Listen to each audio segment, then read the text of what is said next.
Hello everyone, welcome to Tathastu and welcome back to our national park series, जहां हम आज एक और मध्य प्रदेश का नेशनल पार्क देखने जा रहे हैं। अब तक हमने 3 कवर कर लिए हैं मध्य प्रदेश के नेशनल पार्क।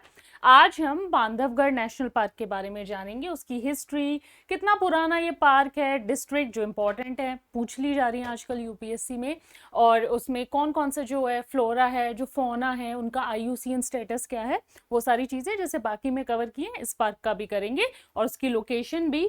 तो लोकेशन सबसे पहले मैप पर, बांधवगढ़ नेशनल पार्क जैसे मैंने बोला मध्य प्रदेश में है, मध्य प्रदेश के ही पार्क अभी हम कवर कर रहे हैं। एंड जो है ये नॉर्थ ईस्ट पार्ट में, मध्य प्रदेश का जो नॉर्थ ईस्ट पोर्शन है उसमें लोकेटेड है। ठीक है, तो ये रही उसकी ज्योग्राफिकल लोकेशन की कहाँ पर लोकेटेड है, मध्य प्रदेश के नॉर्थ ईस्ट पार्ट में। अभी आगे चल के हिल्स भी जानेंगे, पहले हिस्ट्री इसकी बड़ी इंटरेस्टिंग है, काफी पुरानी हिस्ट्री है इनफैक्ट इसकी। कल जब हम कान्हा नेशनल पार्क के बारे में पढ़ रहे थे तो हमने 1800 से थोड़ी सी पढ़ी थी कि किस तरीके से पूरा जो पार्क था, पहले ट्राइब्स रहती थी, इवॉल्व की। पर इसकी ना हिस्ट्री और भी इंटरेस्टिंग और भी ज़्यादा पुरानी, क्योंकि बहुत सारे जो हमारे हिस्टोरिकल लेजेंड्स हैं उसमें बांधवगढ़ का मेंशन किया गया है। उनका बांधवगढ़ जो जगह है उसके बारे में जिक्र किया गया। उसकी तो बड़ी ही पुरानी सी हिस्ट्री है, बड़ी मतलब बहुत लंबे टाइम की जो है इसकी जो है हिस्ट्री है।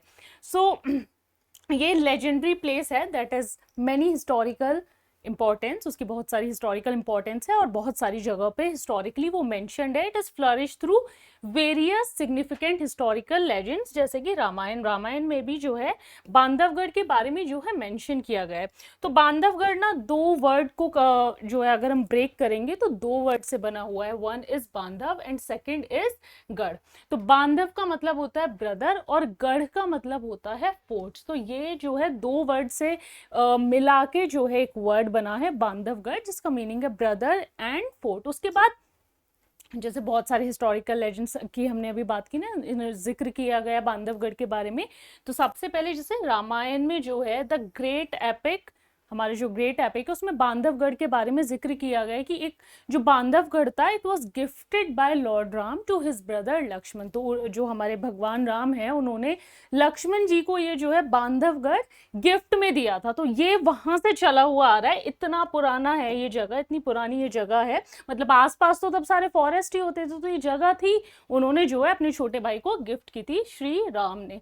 ठीक है, उसके बाद जो है सिर्फ वही हिस्टोरिकल लेजेंड जो है, जो हिस्टोरिकल हमारा एपिक है उसी में मेंशन नहीं है, और भी जो हमारी एपिक्स हैं जैसे कि नारद पंचरत्न एंड शिव पुराण, तो ये भी बताते हैं कि this place is associated with Ramayana. तो उतने पुराने समय से जो है ये जगह है, तब से एग्जिस्ट करती है, और इसीलिए रामायण में जो है इसका जिक्र किया गया है। बाकी जो ये दोनों जो एंशिएंट बुक्स हैं वो भी जो है इसको बताते हैं, वही वेरीफाई करते हैं एक तरीके से कि रामायण से जो है ये जगह हमारी एसोसिएटेड है। नाउ बांधवगढ़ जो नेम है इसको क्यों दिया गया था इस रिजर्व को, बिकॉज यहाँ पे एक बहुत ही पुराना सा ये वाला जो फोर्ट है, दिस इज बांधवगढ़ फोर्ट, वो लोकेटेड है विंध्यन रेंजेस में। तो इसलिए से बांधवगढ़ का नाम जो है दिया गया था इस रिजर्व को। अब क्या हुआ कि जो जो हमारे सॉरी, जो हमारे जो लेजेंड है वो भी ये एक्सप्लेन भी करते हैं कि जो रूइंड फोर्ट था, वो जो फोर्ट अभी हमने देखा, it was reconstructed by two monkeys. तो जो दो बंदर थे उन्होंने उस फोर्ट को वापस रिकंस्ट्रक्ट करना शुरू किया, एंड एक ब्रिज बन गया था between Lanka and the main land. ठीक है, तो ये बड़ा ही पुराने टाइम से चला, गिफ्ट दिया गया। सारे जो हमारे हिस्टोरिकल एपिक्स हैं, जो हमारा ग्रेट एपिक है वो मेंशन करता है, और कुछ जो है हमारे एंशिएंट बुक्स है वो उसको वेरीफाई भी करते हैं। Now the Bandhavgarh fort is a great masterpiece. हमारे 4 युग होते हैं ना, तो it is a great masterpiece of Treta युग। तो तब से जो है ये जगह जो है हमारी एग्जिस्ट करती है, और ये हमें पता चल गया है अच्छे खासे हमारे जो एपिक्स हैं उनके थ्रू। अब उसके बाद के थोड़े से टाइम पीरियड की जब हम बात करेंगे ना, तो जो लोकल रूलर्स थे वो धीरे धीरे क्या हुआ कि फोर्ट से जो है अपनी जो है कैपिटल को शिफ्ट करके रेवा चले गए थे। अराउंड 1617 के आसपास वो रेवा में शिफ्ट हो गए। तो ये बांधवगढ़ धीरे धीरे डेजोलेट, खाली होने लगा था ये जगह, और धीरे धीरे यहाँ पे जो फॉरेस्ट था it took over and it was used as a royal hunting reserve. अब ये जगह जो थी हंटिंग के लिए, क्योंकि इस टाइम पे जो थे क्या करते थे किंग, इनकी जो लेजर एक्टिविटीज़ क्या होती थी, शिकार पे जाना, हंटिंग करना। तो इस टाइम से 1617 से जो ये जगह थी ना खाली होने लगी थी और फिर ये सिर्फ एक हंटिंग रिजर्व की तरह जो है काम आने लगी थी। तो ये थी इसकी बड़ी ही अच्छी सी इंटरेस्टिंग सी हिस्ट्री की इतने टाइम से जो है ये एग्जिस्ट करती है ये जगह, रामायण के टाइम से। अब इसकी ज्योग्राफी की बात करेंगे तो मध्य प्रदेश की उमरिया डिस्ट्रिक्ट में जो है ये हमारा नेशनल पार्क लोकेटेड है। तो ये है हमारा मध्य प्रदेश, ये रहा इसका south eastern part, sorry north eastern part, और यहाँ की उमरिया डिस्ट्रिक्ट में ये पार्क हमारा लोकेटेड है and it is spread over Vindhya hills. Vindhya hills की हमने लास्ट लेक्चर में भी बात की थी, तो विंध्या हिल्स में लोकेटेड है।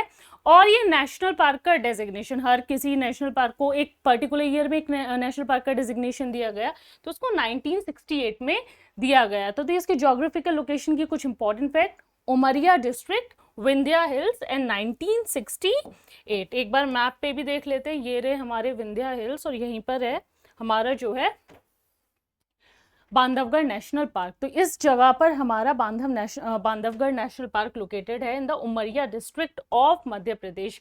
अब फौना की बात करते हैं, ठीक है। फौना बहुत इंपॉर्टेंट है, यूपीएससी में पूछा ही जाता है, तो इसलिए हर पार्क का हमें फौना थोड़ा सा जो इम्पोर्टेंट है, स्पेशली वो वाले स्पीशीज़ जो हमारे इंडेंजर्ड, क्रिटिकली इंडेंजर्ड या वल्नरेबल होते हैं उनमें पता होने चाहिए, वहाँ से सबसे ज़्यादा हमारे क्वेश्चंस भी बन जाते हैं। तो इस पार्क की खास बात है ये वाइट टाइगर, ठीक है। जो पहला वाइट टाइगर था ना रेवा में स्पॉट किया गया, तो बहुत दूर नहीं है इस जगह से। तो इस पार्क की भी खास बात जो है, जो यहाँ पर वाइट टाइगर्स स्पॉट किए जाते हैं, तो it is best known as a white tiger country with what, हमारा बांधवगढ़ नेशनल पार्क। बाकी और भी कुछ जो है हमारे इंपॉर्टेंट स्पीशीज हैं जो वहां पर हैं, जैसे कि टाइगर। अब टाइगर का IUCN स्टेटस देखो, मध्य प्रदेश में सबसे ज्यादा टाइगर है, इसलिए हमने जितने भी नेशनल पार्क अब तक कवर किए हैं उसमें हमने टाइगर्स के बारे में पढ़ा ही है। तो उसका IUCN स्टेटस अब तक आपको याद भी हो गया होगा कि एंडेंजर्ड है, ठीक है। उसके बाद हम चलते हैं लेपर्ड की तरफ। अच्छा, मध्य प्रदेश में एक बड़ी इस पार्क में जो थी, सॉरी बांधवगढ़ नेशनल पार्क में, there was a tigress called Charger who was very aggressive. तो ये थोड़ी सी एक और इम्पॉर्टेंट फैक्ट इसके बारे में।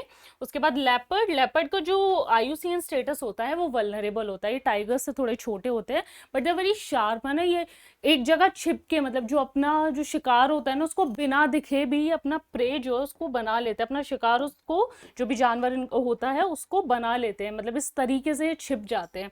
उसके बाद आते हैं हमारे एलिफेंट, जिनका IUCN स्टेटस भी एंडेंजर्ड है, यहाँ पर लोकेटेड है।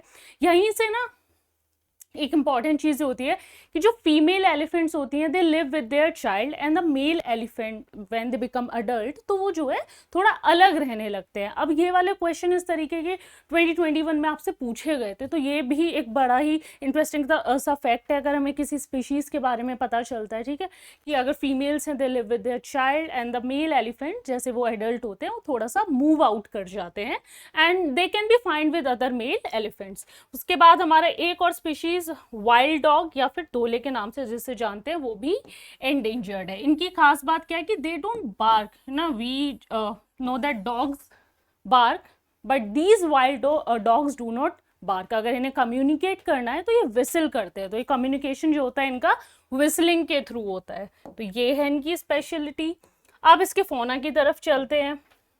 ड्राई डेसिडियस टाइप है, ठीक है। जो फॉरेस्ट है इसके मोस्टली जो जितनी भी वेजिटेशन है वहाँ पे ड्राई डेसिडियस टाइप का। जो मेजर फॉरेस्ट जो वहाँ पे पाया जाता है इट इज साल फॉरेस्ट जो कि वैली एरिया में। उसके बाद जो लोअर स्लोप्स होते हैं वहाँ पर जो है हमारा बैम्बू आ जाता है नीचे की तरफ, जो हमारे लोअर स्लोप्स हैं, और जो वैलीज हैं उसमें हमारा जो है साल फॉरेस्ट एग्जिस्ट करते हैं। तो ये हो गए हमारे फ्लोरा की बात। बस इतना ही था, इसमें सारी इंपॉर्टेंट चीज़ें। सबसे ज़्यादा इंटरेस्टिंग थी इसकी हिस्ट्री, उसके बाद कुछ फौना, और किसके सबसे ज़्यादा स्पेशल बात जैसे होती है ना हर किसी नेशनल पार्क की कुछ ना कुछ होती है, तो यहाँ पे वाइट टाइगर्स मिलते हैं और सबसे पहला जो वाइट टाइगर है वो रेवा में स्पॉट किया गया था। तो बस इतना था बांधवगढ़ नेशनल पार्क के बारे में। अगर आपको इन्फॉर्मेशनल लगा हो तो प्लीज़ लाइक कर देना एंड चैनल को सब्सक्राइब कर देना। Thank you.